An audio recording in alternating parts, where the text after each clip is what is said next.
سے میں جدا ہو نہیں سکتا، اب اس سے زیادہ میں تیرا ہو نہیں سکتا، بس تو میری آواز سے آواز ملا دے، بس تو میری آواز سے آواز ملا دے، پھر دیکھ کہ اس دیش میں کیا ہو نہیں سکتا۔ جناب صدر، معزز اساتذہ اکرام اور میرے ہم مکتب ساتھیوں، السلام علیکم ورحمۃ اللہ وبرکاتہ۔ آج 26 جنوری یعنی یوم جمہوریہ کی پرخلوص مبارکباد قبول ہو۔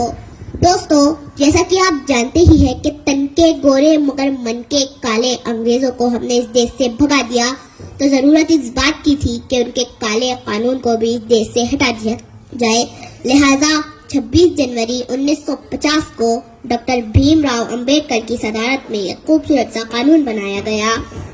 دوستو، دیش یا تو موبوکریسی سے چلتا ہے یا پھر ڈیموکریسی سے۔ موبوکریسی یعنی ایک جاہل بھیڑ آئے اور ایک مکان کو آگ لگا دیا، لیکن ڈیموکریسی یعنی جہاں مظلوم کو مظلوم کہا جائے، جہاں ظالم کو ظالم کہا جائے، جہاں سچے کو سچا کہا جائے، جہاں جھوٹے کو جھوٹا کہا جائے، جہاں اچھے کو اچھا کہا جائے، جہاں برے کو برا کہا جائے، جہاں ایک رکشے والے کا ادھیکار ایک مرسڈیز والے کے برابر ہو، جہاں کھیتی میں کام کرنے والا ایک عام مزدور دیش کے پرائم منسٹر کو انصاف کے کٹہرے میں کھڑا کر سکتا ہو۔ لیکن اپنے دل پر ہاتھ رکھ کر سچ بتانا کہ اس خوبصورت سے قانون پر عمل کیا جا رہا ہے؟ نہیں۔ کیوں؟ کیونکہ سیاست اس وطن کی اس قدر گندی نہ تھی پہلے، ردائے مادر ہندوستان میلی نہ تھی پہلے، مگر پہلے سیاست میں لفنگے بھی نہ آتے تھے، گلی کے چور اچکے جیب کترے بھی نہ آتے تھے، جو ہوتا تھا شریف انصاف پہنتا تھا وہی کھدر، جو باعزت ہوا کرتا تھا بنتا تھا وہی لیڈر۔ مگر اب تو شریف انصاف کی گنجائش بہت کم ہے اور سیاست میں وہی آتا ہے جس کے ہاتھ میں بم ہے۔ تعصب کو بڑھاوا دینے والے رہبروں بولو، ضمیر و ظرف کے سودا کرو، اپنی زباں کھولو، تمہارا فرض کیا ہے اور یہ کیا کر رہے ہو تم؟ جوانان وطن کے دل میں نفرت بھر رہے ہو تم۔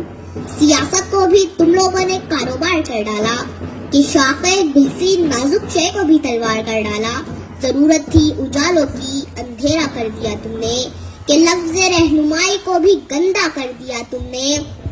غریبوں کے نگر میں جب بھی قتل عام ہوتا ہے، تمہارے بازوؤں میں حسن لب پر جام ہوتا ہے، تمہارے ہی اشاروں سے بدن میں آگ لگتی ہے، تمہارے کارناموں سے چمن میں آگ لگتی ہے۔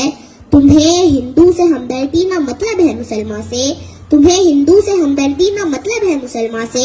وفا کا درس گیتا سے لیا تم نے نہ قرآن سے، مگر مذہب کا نام آ جائے تو نعرے لگاتے ہو، یہاں دیر و حرم کے نام پر جھگڑے کراتے ہو۔ چلایا جنگلی قانون انسانوں کی بستی میں، گرے ہیں مندر و مسجد تمہاری سرپرستی میں۔ میں شاعر ہوں، جو دیکھوں گا وہی ہر بار لکھوں گا، تمہیں غدار لکھا ہے، تمہیں غدار لکھوں گا۔ غلطی ہماری ہے کیونکہ ہم دیش کی حفاظت کے لیے صحیح مالی نہیں چنتے۔ ہمیں ایسے مالی کی ضرورت ہے جو ہندوستان کے گلشن کو پانی سے نہیں اپنے خون سے سینچے، اور گلشن کے ہر پھول کو اتنا ہی پیار کرے کہ ہر چھوٹے سے چھوٹا پھول کہے کہ حالانکہ میں چھوٹا ہوں لیکن مٹی مجھے اتنی ہی دیتی ہے جتنے بڑے پھولوں کو ملتا ہے۔ دوستو، ہندوستان عزتوں کی وہ چادر ہے جس میں لاکھوں دھاگے لگے ہوئے ہیں۔ اب اگر کوئی اپنی پسند کا دھاگا نکال لے تو اسے اس کی پسند کا دھاگا تو مل جائے گا، لیکن چادر تار تار ہو جائیں گی۔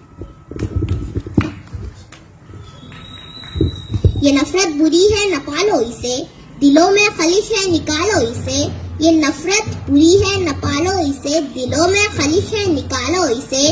نہ تیرا نہ میرا نہ اس کا نہ اس کا، یہ سب کا وطن ہے، بچا لو اسے۔ شکریہ۔